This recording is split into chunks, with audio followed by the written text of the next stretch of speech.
Hi, everyone. Welcome to the Love to Live Healthy show. I'm Josephine Fitzpatrick. Today's topic is, can you retrain your brain? Old habits can be hard to break, and new habits are hard to make. We know habits can be both good and bad, productive and sabotaging. If you want to change your life, change your habits.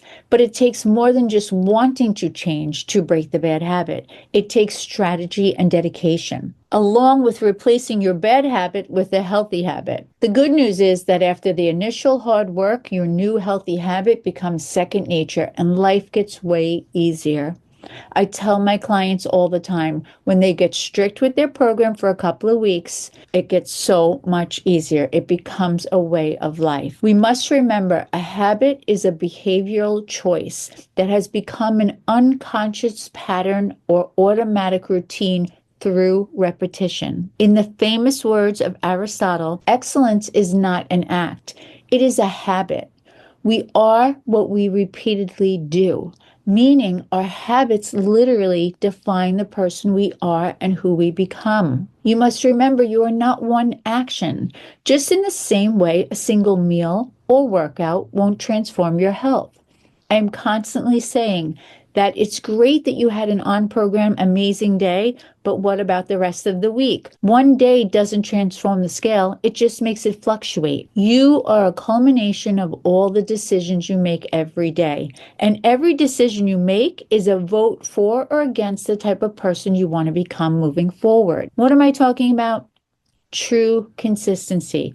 Learn how to master it, and your entire life will change for the better. Just take one thing at a time and be consistent in it, and that will create the change and change the habit. If we think about what actually causes our bad habits, it's not always your lack of motivation or willpower. Oftentimes, our habits have become so ingrained in our day to day that we don't even realize that they're bad habits. The truth is, bad habits exist because they are constantly triggered, easy to repeat, and then likely reinforced with some sort of reward. This is the basic foundation of all habits, good or bad.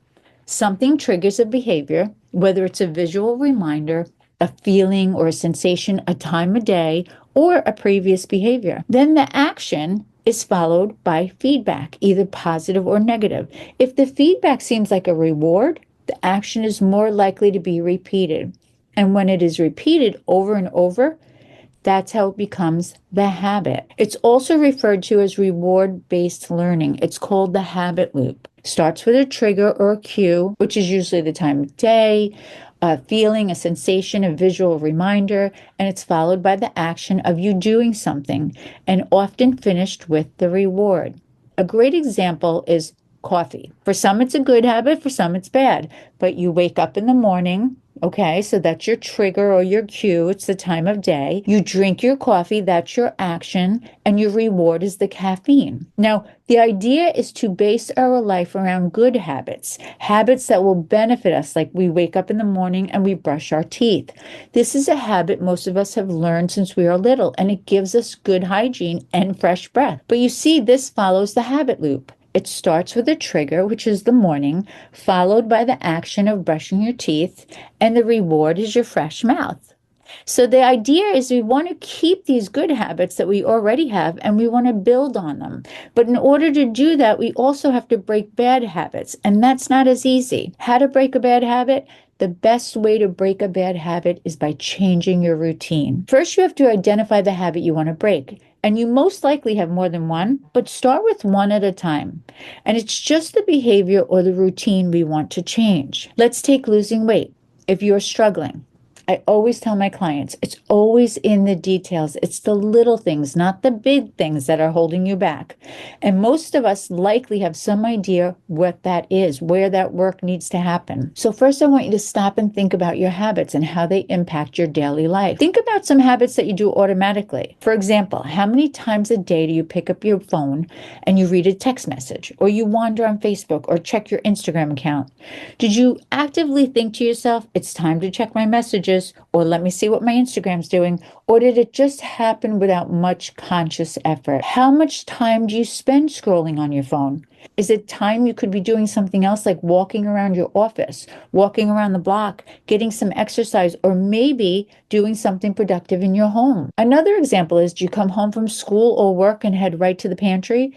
Doesn't matter if you're hungry or not, you head right for a snack and you start eating. Once you identify the habit you want to break, now you have to work on changing your routine. For example, let's go back to the coffee. If you have coffee in the morning and you want to stop drinking coffee, change it to water first. Start by hydrating yourself before you dehydrate yourself. We all know coffee dehydrates you, so start with a bottle of water and tell yourself you can still have your coffee after you have your bottle of water. Do the same thing every day for a week. That's how you create the routine, consistency. And then maybe the next week, do it after 2 bottles of water. Maybe you won't want the coffee, or maybe you won't need it, and maybe push it later in the day each day. When you don't tell yourself that you necessarily can't have it, but you'll have it later, it really helps with the mindset that you can do this. And at the same time, you're creating a new healthy routine for yourself. You're hydrating yourself first thing in the morning. Now let's talk about the pantry.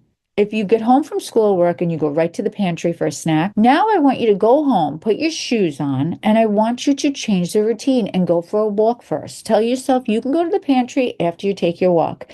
And every day, do that walk first before you go to the pantry. Every week, extend it an extra block.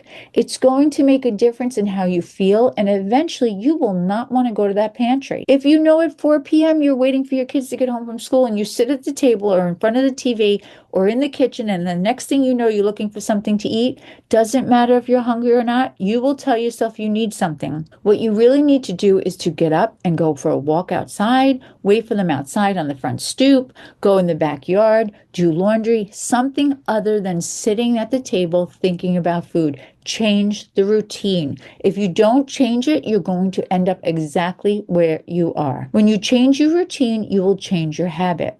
Remember, habits are something we do over and over again. So it's no different than changing your routine to do something over and over again until that becomes your new habit. It's okay for it to be a habit if it's a healthy habit that's benefiting you. One final thing I do want to leave you with. You can only change a habit that you want to change. Sometimes we wish we didn't do things, but that doesn't mean we necessarily deep down want to change it.